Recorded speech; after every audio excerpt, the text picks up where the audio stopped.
This is it mga ka-Archie Vlogs Part 2. Going to Milasti Beach. Ayan mga ka-Archie Vlogs. So nakikita nyo ngayon, nandito tayo sa Bali Indonesia Expressway. So yung ilalim po nito guys ay dagat. Hindi ko alam kung dagat or lawa, pero I think for sure is dagat po mga ka-Archie Vlogs. Alam niyo po ba mga ka-Archie Vlogs, ang maganda dito sa expressway ng Bali, Indonesia? Meron po silang sariling daanan para sa motorcycle lane. Motorcycle lane po para po sa mga smaller CC. Ayan mga ka-Archie Vlogs, sana magkaroon ng ganito sa Pilipinas. I mean po mga ka-Archie Vlogs, bukod, pero kasama siya dito sa way na ito. Pero merong portion po na para po sa smaller displacement or CC na mga motorsiklo. Ayan, nakikita niyo mga ka-Archie Vlogs, may sariling portion po mga ka-Archie Vlogs yung mga motorsiklo. So napakaganda po mga ka-Archie Vlogs, at iwas po sa aksidente kasi wala pong kasalubungan mismo. Although mga ka-Archie Vlogs, hindi siya ganun kalapad yung expressway nila rito, pero sapat sa sasakyan na daraan mga ka-Archie Vlogs. Walang kasalubong kasi yung kasalubong mo nasa kabilang part naman po siya mga ka-Archie Vlogs.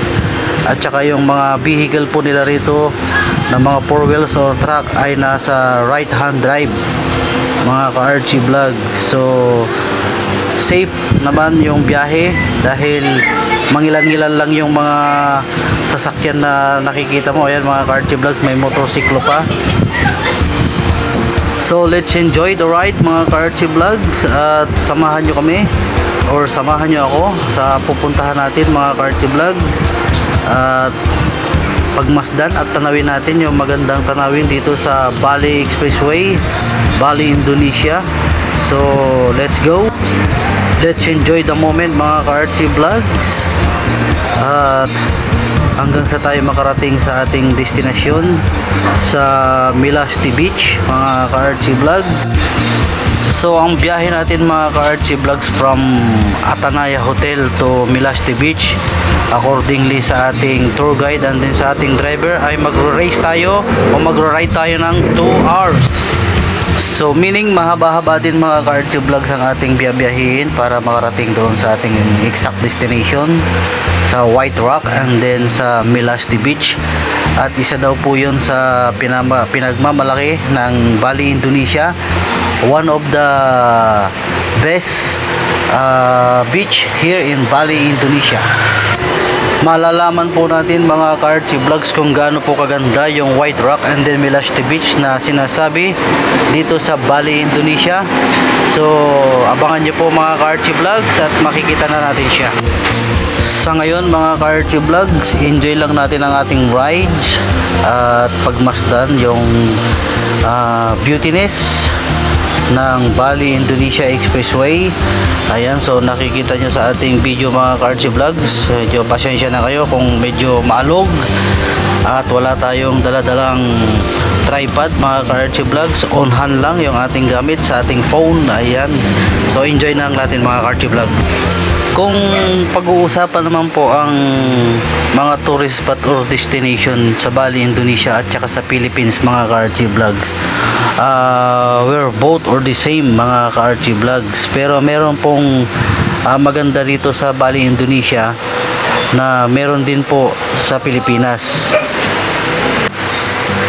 But masasabi ko na maganda ang Bali, Indonesia mga ka-Archie Vlogs kasi first time kong makarating dito sa bansang ito sa Bali, Indonesia. So sa Pilipinas marami na rin po akong nararating na magagandang tourist spot or tourist destination. So same po sila mga ka-Archie Vlogs, pero kung first timer ka na makarating sa ibang lugar, siyempre masasabi mo mga ka-Archie Vlogs na maganda kasi first time mong makita in your personal eyes. Kaya so mga ka-Archie Vlogs, kita-kits po tayo sa White Rock and then Milasti Beach. So let's enjoy the ride at kita-kits po tayo sa ating exact destination. Let's enjoy the moment pagmasdan at ang kagandahan dito sa lugar sa Bali, Indonesia. So nakalampas na po tayo mga ka-Archie Vlog sa mahabang expressway ng Bali, Indonesia. So hindi ko na nakuha na ng buo mga ka-Archie Vlog dahil sobrang haba, kaya minimal lang yung ating nakuhanan. So nakita nyo naman na ang beautiness ng Bali, Indonesia Expressway. At accordingly sa ating tour guide and then sa ating driver is malapit na daw po tayo sa ating exact destination doon sa White Rock and then sa Melasti Beach.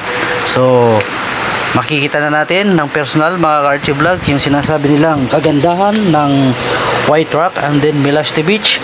So abangan nyo po mga ka-Archie Vlogs, in a few minutes is makakarating na po tayo sa ating exact destination. So kita-kits po tayo mga ka-Archie Vlogs. Gaya ng sabi ko, enjoy sa ating rides and then sa magandang tanawin.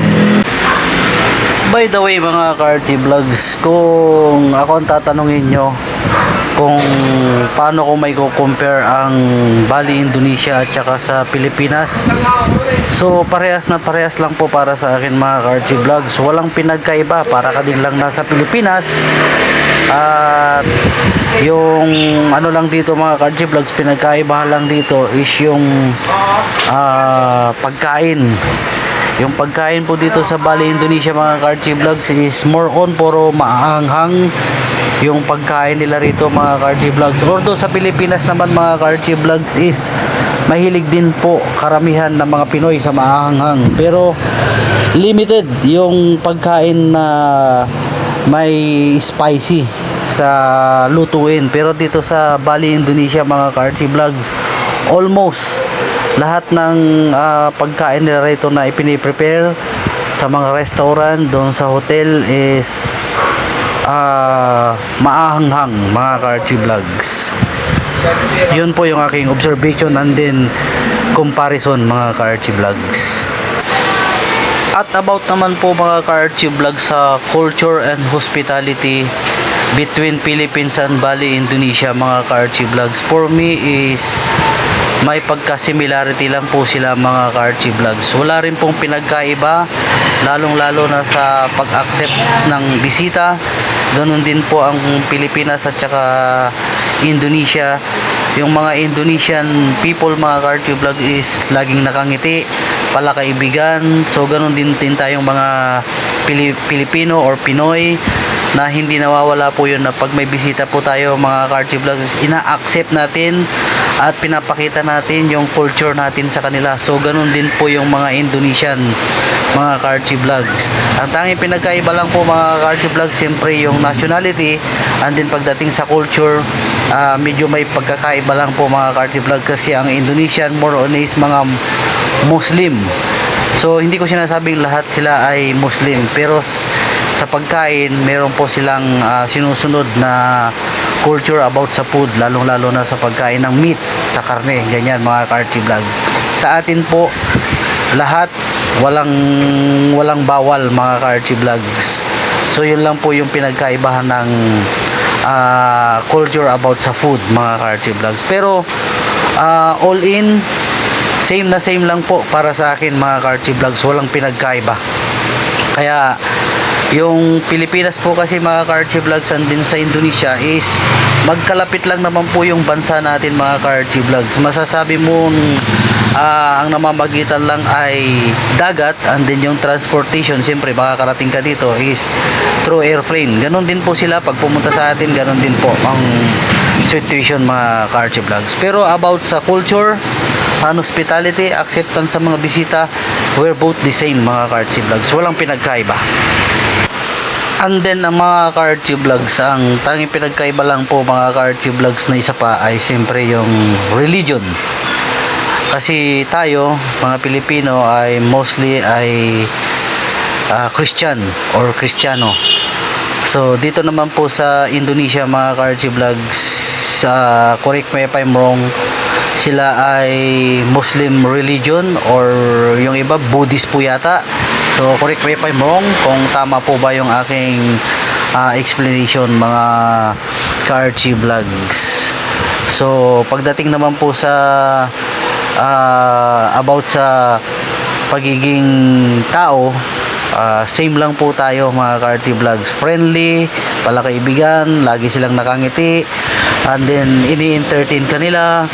So ganun din tayong mga Pilipino sa bawat tao na pumupunta sa atin, anumang estado, anumang nationality.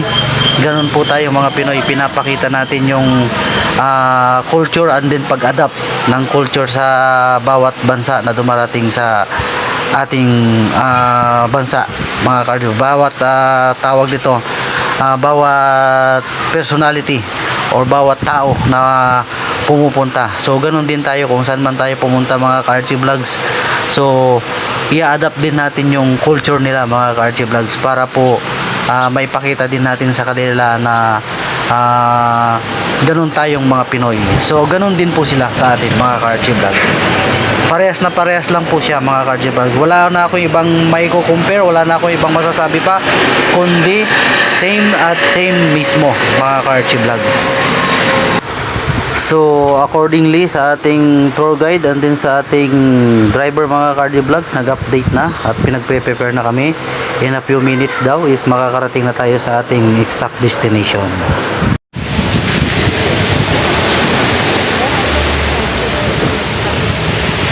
Milashti Beach, welcome to Milashti Beach.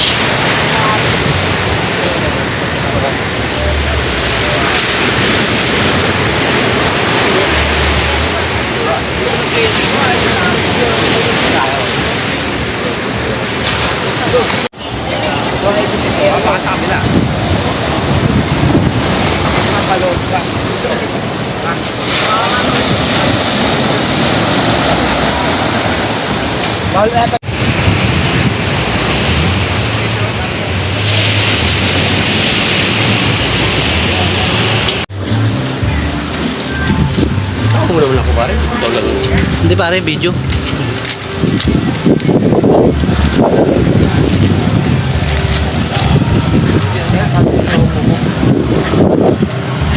Oh, tingin ka na lang dito pare. Oh. Sabihin mo, welcome to Milashti Beach. Come to the Philippine Sea. Pili.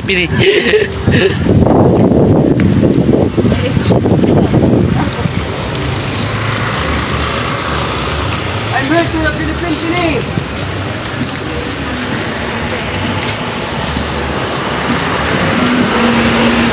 And this is it, finally mga ka-RT Vlogs, nandito na tayo sa White Rock and then sa Milashti Beach na sinasabi nila na one of the most beautiful beach here in Bali, Indonesia.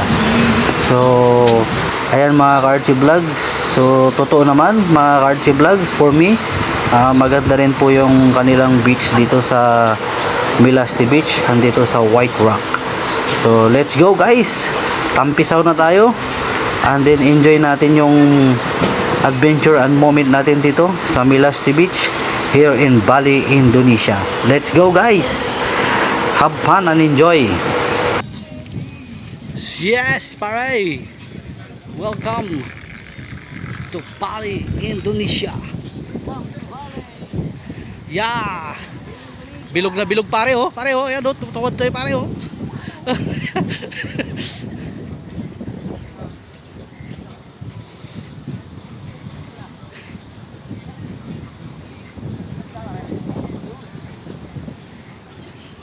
Saan sila pare?